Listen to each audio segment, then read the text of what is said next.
when we are talking about the season of courtship, dating, it's not the time to be doing I love you, there are butterflies in your eyes, in your stomach. Yeah. It's the time to discuss realities. Yes, because What's it's your a long plan? time. It's a long time. What's your plan?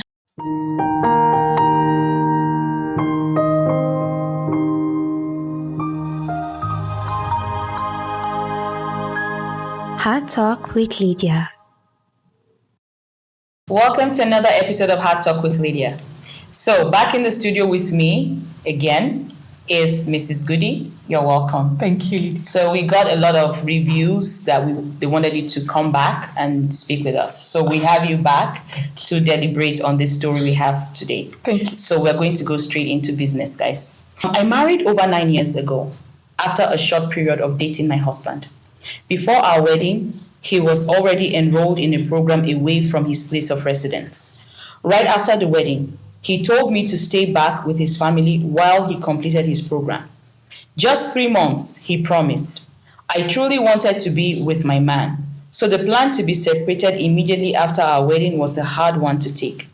But I agreed, holding on to his words, believing his return would come soon. I remained in the house with his family, my new in-laws, thinking it would only be for a short while.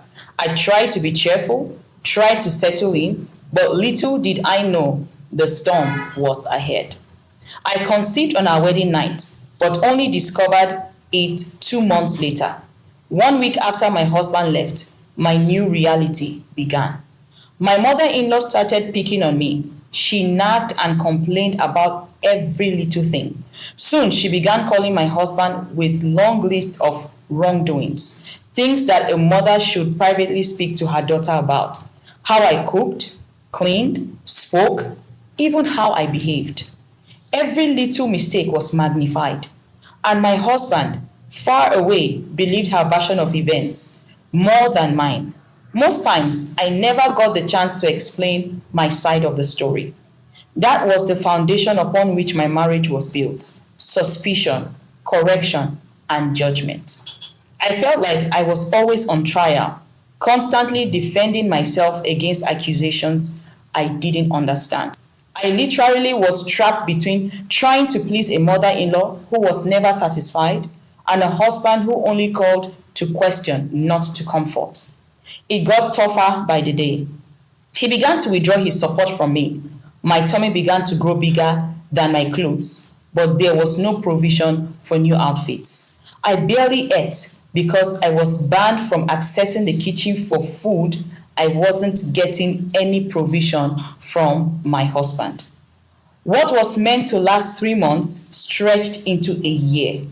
I called and begged my husband to come take me away, but he refused, stating that I had been disrespectful to his mother and that I needed to stay back and learn some values. In that misery, I gave birth. The psychological torture and emotional abandonment were too much for me to bear, and that broke me into irrecoverable pieces.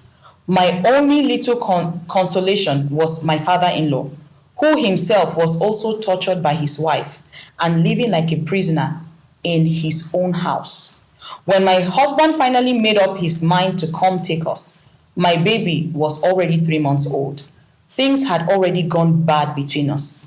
I was carrying the burden of hurt that he abandoned me to cater for the pregnancy alone without help or support, the maltreatment, the deception. On the other hand, he was upset that I didn't value his mother or show her enough respect. Things have never been the same again. We have never lived like a couple or enjoyed the benefits of being one. I have never gotten the chance to show him that I am a good woman. His heart has already been locked against me. In 9 years of marriage, I can count the number of times we made love. For all these years, I have been in and out of depression, fighting the battle of letting go and truly living. It's tougher now because everything connected to him represents one form of pain or another. He dabbled into an extramarital affair and treated me like a burden too heavy to carry. He made it open. I know the woman he is dating, and yet I can do nothing. Many times he has told me I could never be like her. I became so troubled that I developed high blood pressure. I wish I could escape this reality. Every time I went to the hospital for medical attention, the doctors would tell me to forgive whoever has hurt me so I can finally be free. I know what they are saying is true. I truly want to be free, but I don't know how to. The thought that a young girl like me who excitedly got married may never get a chance to live out my fantasies with my husband hurts deeply, mostly when I see what he does for his mistress. Oh, how I wish I could turn back the hands of time. My health condition is becoming critical, but I don't know how to help myself, to let go and to stop living in regrets. Wow. Wow, that's a lot. That's a lot for one person to carry for 9 years. 9 years. So I'm particularly amazed by how long she has done this and gone through this. She has already gone through it. Yes. So we're going to talk to also see how we can save somebody who has not yet begun this journey. The first thing for me was the fact that she got married to somebody who had a program. You know, when we talk to young people about mentorship, it's as if you guys are overflogging this thing, but mentorship would have saved you. What a mentor would say is, wait, finish that program 3 months, then you do your wedding after the program. Yes. It is important that the first few months of your marriage is done together. Yes. Right? Very important. If you are doing a program in it's Enugu, it's not London, it's in Enugu. You stay in Enugu with him. Let him go for his program and come back. Yeah. I don't understand. He's not sleeping on the express. At all. It's in a room. Of course. Even if it's one cubicle. Yes. We just got married. 1 week after he left, drama had started with the mother-in-law. So there are many things I'm picking out. So many First thing, there was no mentorship. Nobody counseled them. Number two, there must have been an issue from the ground in the foundation of not even the married relationship, right? There was no discussion. Okay, so if we know you are going to leave, we should have been more conscious to make sure there will be no taking in. Yes, there was no. If we had discussed and agreed that, okay, after getting married, it looks like there was no discussion. Yes. Because I don't think any wife would agree to stay with her mother-in-law just after you get married. Yes. I don't think any wife done No. So if there was really a discussion, so we are talking to others who have not yet gotten married, discuss. Yes. When we are talking about the season of courtship, dating, it's not the time to be doing I love you, there are butterflies in your eyes, in your stomach. Yes. It's the time to discuss realities. Yes, because What's it's a long time. It's a long time. What's your plan? After the wedding, are you going to go to London for a course? Okay. Are you going to go to UK? Yes. Are we going to, do I have to stay with your mother-in-law?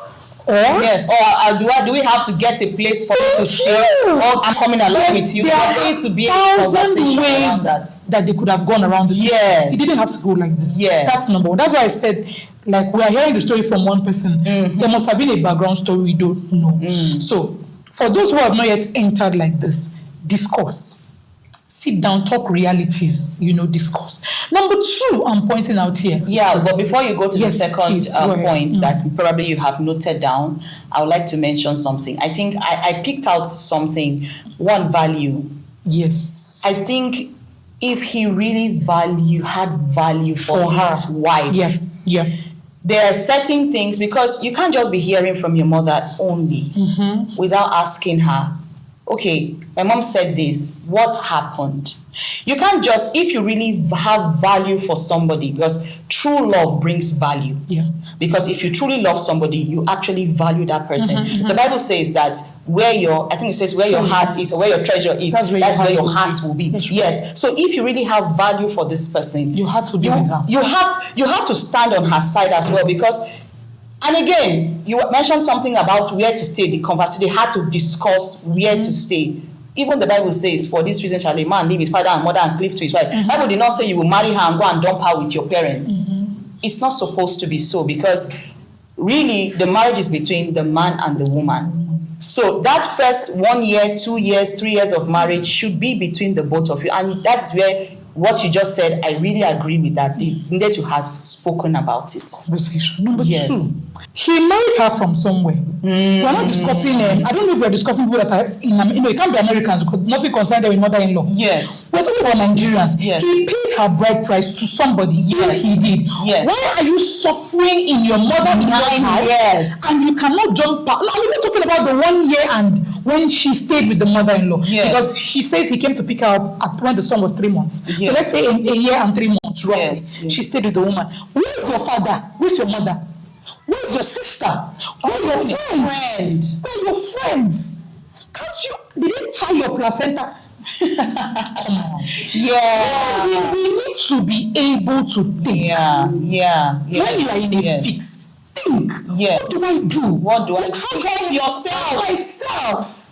This woman apparently is not on my side, and she's beginning to put me against my husband. What I need to do now is to create some space between myself and this woman. They are starving a pregnant woman, according to the story. Yes, they are not she coming to didn't her have going access to the kitchen. Wow. Come That on. was too much. That was Even too if they much. buried your placenta, they might That was dig too it out much. and move. And I think Nigerians, or I don't know, Africans, we have placed so much value. We idolize marriage to the point that people will say God hates divorce. True, God hates divorce. But do you know that even if you say God hates divorce and you don't want to go to hell, and then you are bitter, do you know if she dies at this point, the way she is, she will still go to hell? That's true. Because she's actually bitter She's against her telling sick. husband. She's telling us that she has been going through serious Blood pressure. sickness. They're even telling her to forgive. That means she has a lot of hurt and unforgiveness. So what are we talking about? So you have come back to the man's house and you realize that you can't even stay. You guys are not, as in, you guys don't have any bond. You guys don't have, that's the disadvantage of starting a marriage without the person. Yes. To happen like that. Yes. There is no bond. The guy is even destroyed from the beginning. It was just, now the guy is even having an extramarital affair. It's not a secret. He's not even ashamed about it. Opening it. So why do you feel the need to still be sitting there and falling sick? Go get help. That's my counsel. You nailed it. Get help. Go for counseling. Talk She to a needs to- pastor. Yes. Get help. A You need therapist, help. a counselor. You need help. In fact, Miss Goody, you have just nailed Yeah. it. You just need help. You know, men can mess up your mind. Yes. He has messed up her mind so much that she feels like her value is there. She can't leave. If she leaves, what will she do? What will I do? Where will I go? There's somewhere to go. Don't worry. Yes. There's always somewhere Yes. to go. Go get help. Go get help. Another thing, Lydia, is I noticed where she said it's been 9 years, she doesn't know what to do, all her She can fantasies. start. It's not true. You can start. We have seen women who stayed, As long as there's life. we've seen women who are married and the husbands have died 50-something, they're still remarried. I'm even wondering, I'm saying, what's the problem, mommy? Why are you married at 50-something? Why don't you think you can get married again? Yes. God can turn a life around like this. Within a split second.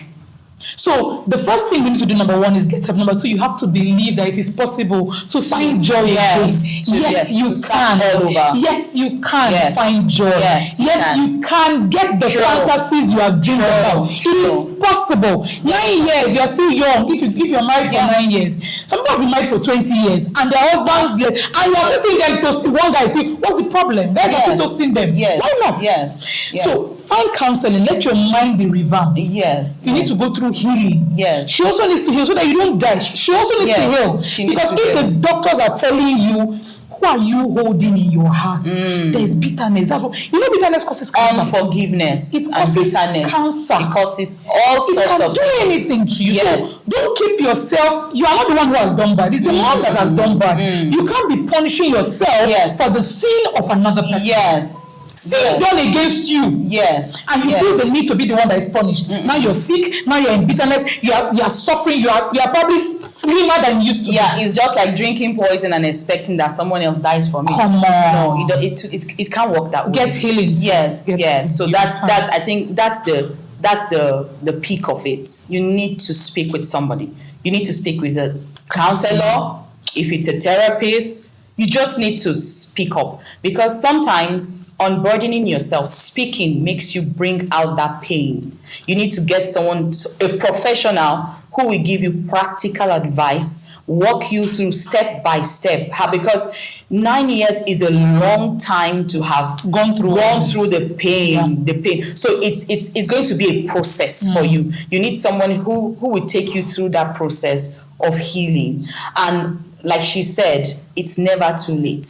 It's never, as long as there's life, there is hope. Yeah. There's someone in the Bible that says, for a living dog is better than a dead lion. You know, there is hope for a tree after it's being cut down. Thank you very much. Thank you very much. So there is hope. As long as you have life, you still have hope. And guess what? God has a big plan for you. The fact that you were created, the fact that you are alive, there's a plan for your life. Don't throw it away, or don't feel like everything has gone down the drain just because you took a step that probably you are feeling like, oh, you shouldn't have taken before. There is still hope, and you can still rise up again and be better, far better than what you used to or who you used to be. So guys, we have come to the end of another episode of Heart Talk with Lydia. If you have any stories you want to share or any concerns, you have the number on your screen. Reach out and let's talk.